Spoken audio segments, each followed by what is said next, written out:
Yeah! What's poppin'? It's your boy, Eddie Sage, back with another video. Well, a reaction video, actually. Listen, your boy is heavy on anime and video games. And I'm a big fan of the YouTube page Death Battles. If you don't know about them, they're a page that puts together different characters from different shows that are animated, and they usually be fighting to the death. To the death of them. Alright, facts. So today they got one of my favorites. No lie. Like, I'm a super big fan of Devil May Cry, the whole franchise, all of it. Like, I'm a fan of Metal Gear Solid and Devil May Cry. Those are my top two franchises all time. But yeah, today they got a death battle with what seems to be a Final Fantasy character named Clive. I think he's from one of the new video games. I ain't played that one yet. I heard he fire. However, nobody's gonna be able to beat Dante. You just can't do it. But I know Death Battle, and Death Battle is gonna find a fucking way to beat my goat. So, without further ado, man, I say we just have a little bit of fun. Yeah, let's just jump into it, I guess.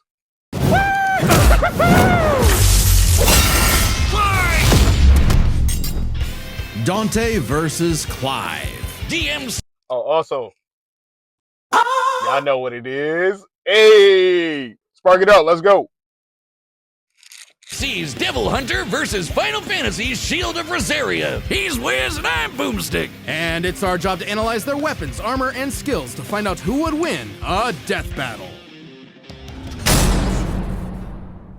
It's a dangerous world out there. Cultists, demons, and evil businessmen lust for power, and every day brings a new cataclysm humanity must face. This world may seem like the end, but for a devil hunter like Dante, it's party time.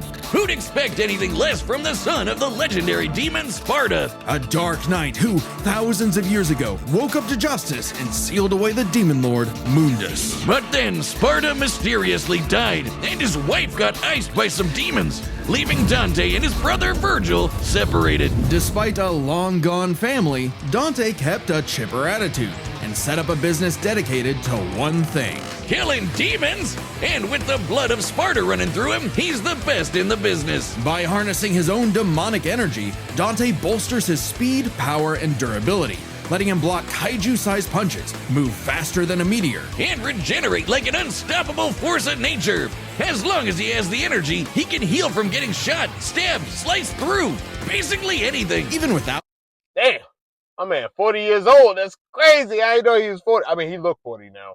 I just didn't know he was 40. That's all. regeneration, he's survived heat that would reduce the layman to ash. But no hunter is complete without an arsenal, and Dante's got one hell of a sword left by his dad, Rebellion. Plus ebony and ivory, two magic pistols with endless ammo clips. And they say the perfect gift doesn't exist. But Dante's Hey, shout out to the dads, always leaving good gifts and wisdom.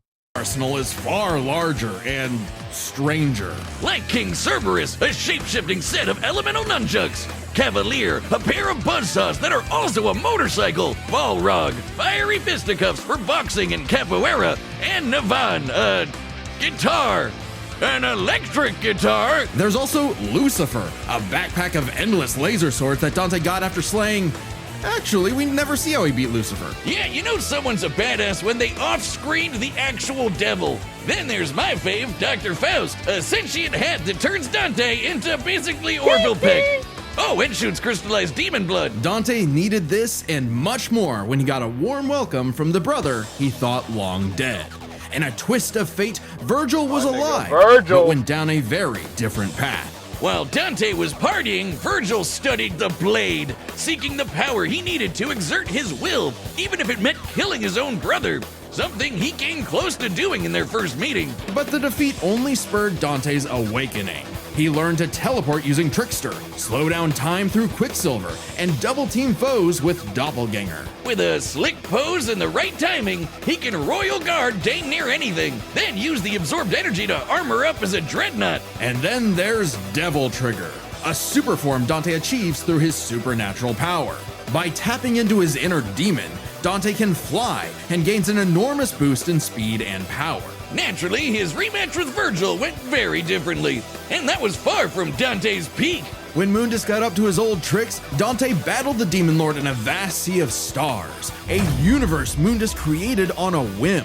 Even later, Dante one-shot a stronger alternate future Mundus who had completely merged with the demon world. So he's kind of a big deal. Literally. For those of y'all that don't know what that means, this nigga be one-shotting gods. He be one-shotting gods. What are we saying? Just became a living universe just for Dante to shoot him in the face. Then there's Argosax, a god so astronomically intense he had the power of every other demon in existence, a divine deity of the sun that Dante also shot in the face. Oh, that guy! I completely forgot about him. Funny, Damn. so did Dante. Despite how powerful Argosax was, he was just an insignificant Tuesday to Dante. So it's safe to say Dante had become the strongest around. But no amount of style, pizza, or wahoos could fill the hole in his heart. Sure, Virgil was a power-hungry weeb, but he was still his bro.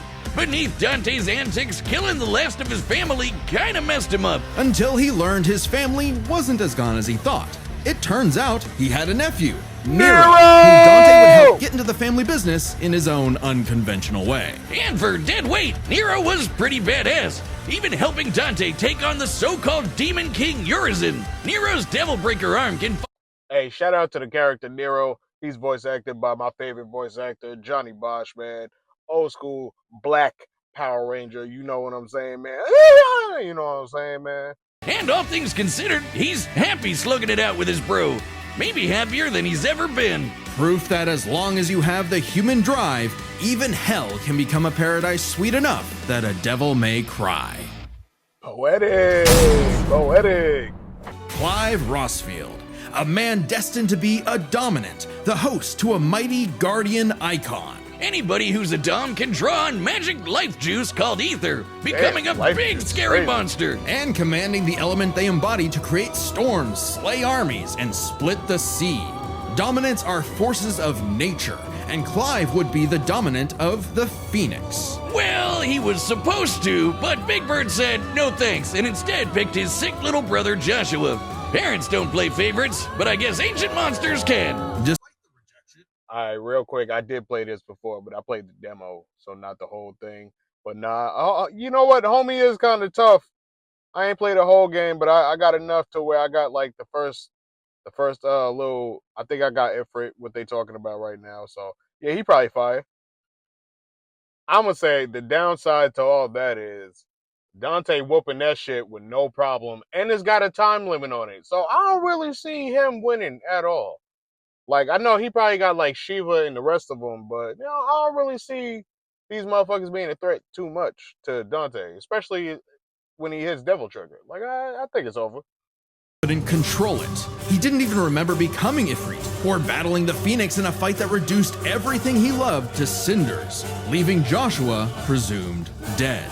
If that wasn't bad enough, dear old Ma found him the next day and made him a slave to Sanbreque's army. Clive spent 13 years wallowing through life, searching for Ifrit's host for revenge, only to learn the one he wanted to kill was himself. This revelation hit Clive like a phantom train. He thought death was all he deserved for taking the lives of Joshua and so many others. Even so, there was a light at the end of the tunnel.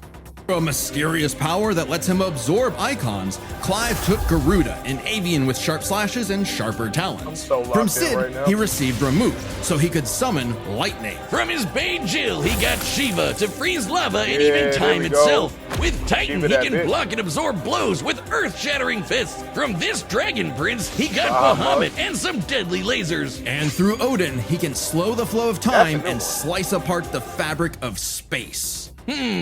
Looks familiar. With these powers, Clive stepped up to lead the bearers, and even reunited with Joshua, who was alive all along.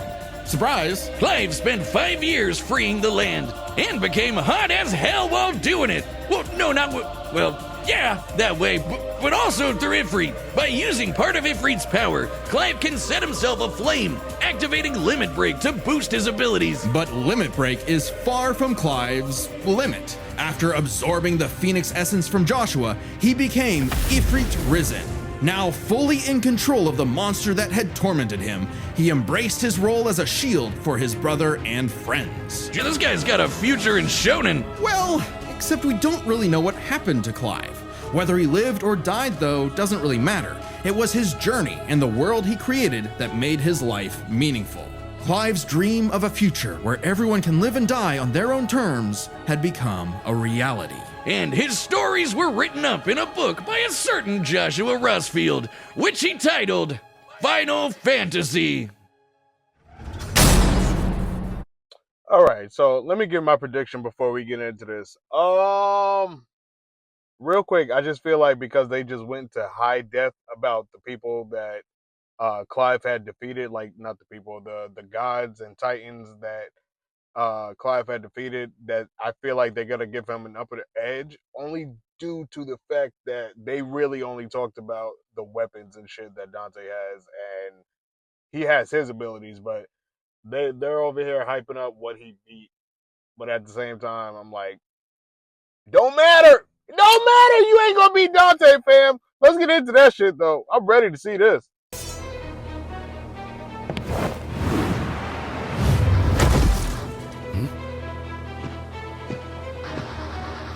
Woohoo! Hey, I heard your fiery friend is causing trouble, and I'm in the business of dealing with Horrible trouble. voice actor. Leave now. I have a god to kill. The last thing that will stop me is a demon.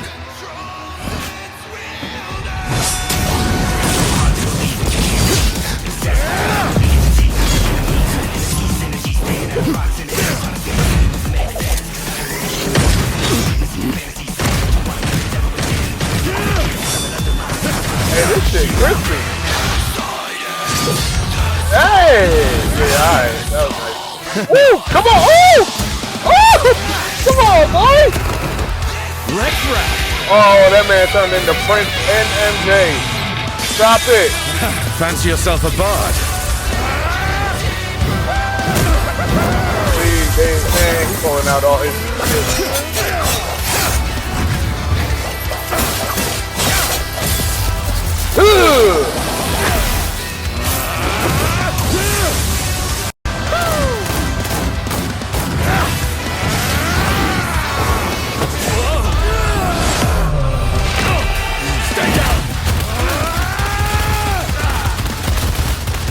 Nice try. Boy! No hiding in the shadows anymore. Boy!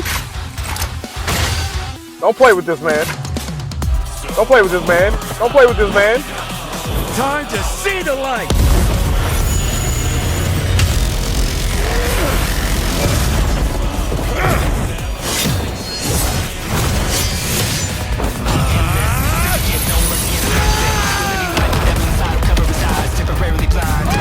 Yeah, give it a motorcycle, boy! What the hell is that? You ain't got enough style for Dante. Ah, see, they made him transform too early. They made him transform too early.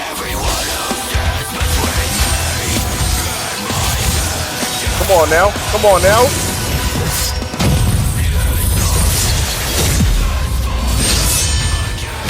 Virgil's got some competition.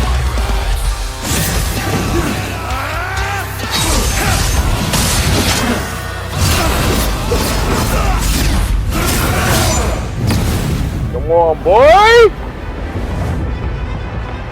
Still holding out on me? Let's see what your monster can really do. That's what I'm saying, let's go! Let's give him everything we've got! Joshua!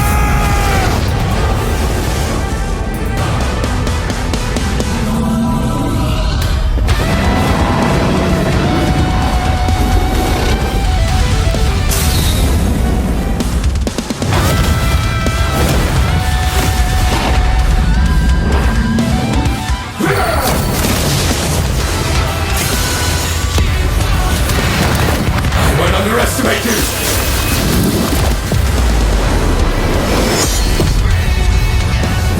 Oh, mash that shit, boy!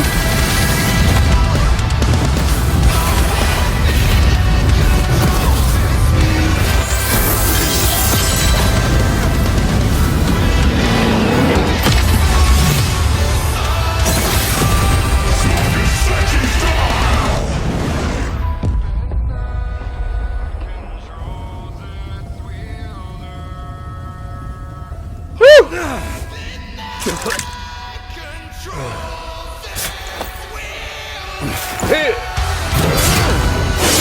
What I'm saying. Please. Just once. I need more.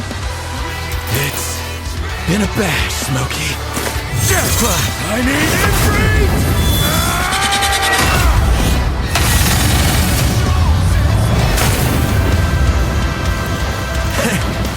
Not bad.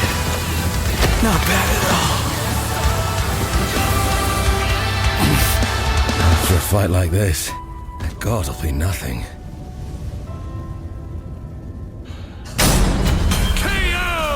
Okay, that was a whole Here nother go the level of bullshit. close, but I think we got the point. This Here was go the not an easy bullshit. fight. Dante and Clive matched each other so closely, it was hard finding a definitive advantage either had. This is best explained through 3 categories, starting with stats. Both Dante and Clive could easily beat up universe-busting threats. Mundus and Ultimalius could create universes at a whim, and Dante and Clive defeated them sans their own super forms. Dante and Clive could both consistently intercept lasers at faster-than-light speeds. And Dante could always amp up with demon juice to briefly outspeed Clive anyway. But Clive could match that by boosting his own speed and reflexes through precision dodge. Both were so beyond the pale that neither could definitively overpower the other. Still, given their crazy powers, you'd think one of their abilities would break the deadlock. Not so much. Dante and Clive could generally match each other blow for blow, be it to teleport, slow down time, flash freeze the other, block and absorb hits, etc. And Dante could survive the intense flames of Ifrit. He's dealt with heat like that before. Though Clive did not have a perfect match against Doppelganger, he did have more methods of manipulating time, both more reliable and abusable, in addition to defensive measures like Ifrit's barrier to fall back on to outlast powers like Doppelganger. But their super forms evened out. Any edge Clive could get from, say, Limit Break or Ifrit Risen, Dante could match with Devil Trigger or Sin Devil Trigger. In the end, both have answers to most of each other's powers, making it still anyone's win. Which is why it came down to one major factor: endurance. Just how long could these two keep at it? While Dante's super forms could undoubtedly keep up with Clive's, there is an emphasis in story and gameplay that they It was at this expend moment a lot that he of knew. demonic energy. He The fucked longest up. Dante has battled in Devil Trigger against someone his equal is about 6 minutes, and abilities like Doppelganger, Quicksilver, and Sin Devil Trigger burn through it even faster. Clive's time in Ifrit Risen isn't limitless either, but it can last longer, fighting for tens of minutes if necessary. But given how close this match is, it's vital. If Ifrit Risen catches Dante outside of Devil Trigger, it's over. I know what you're thinking. Dante's crazy tough. His healing factor's way better than Clive's. Clive can regen lost limbs, sure, but Dante can heal from getting reduced to a puddle. Couldn't he just tank Ifrit's attacks? Well, yes, but also no.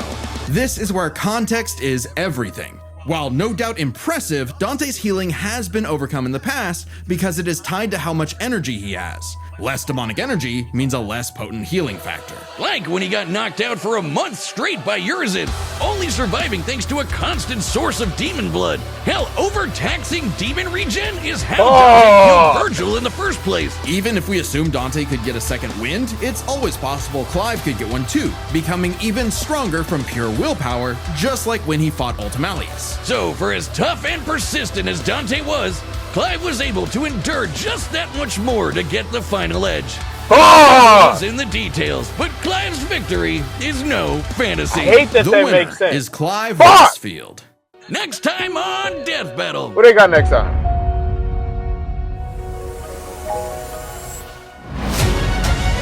Oh shit!